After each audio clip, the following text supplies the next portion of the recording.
কিছু গল্প শেষ হয়, কিন্তু তার অনুভূতি শেষ হয় না। কাবুলিওয়ালা আমার কাছে ঠিক তেমনি একটি গল্প। গল্পটি পড়তে পড়তে বারবার মনে হয়েছে সময় সত্যিই বড় নিষ্ঠুর। সে মানুষকে শুধু বড়ই করে না, বদলেও দেয়। যে ছোট্ট শৈশব একদিন হাসিতে ভরা ছিল, এক সময় তা শুধুই স্মৃতির পাতায় রয়ে যায়। রবীন্দ্রনাথ ঠাকুরের এই কাবুলিওয়ালা গল্পটিতে সবচেয়ে বেশি যা মনকে ছুঁয়ে গেছে তা একজন বাবার নিঃস্বার্থ ভালোবাসা।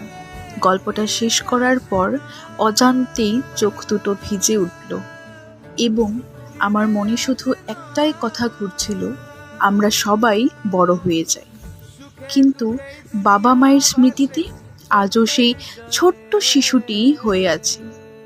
দেশ, ভাষা, দূরত্ব কোনো কিছুই সেই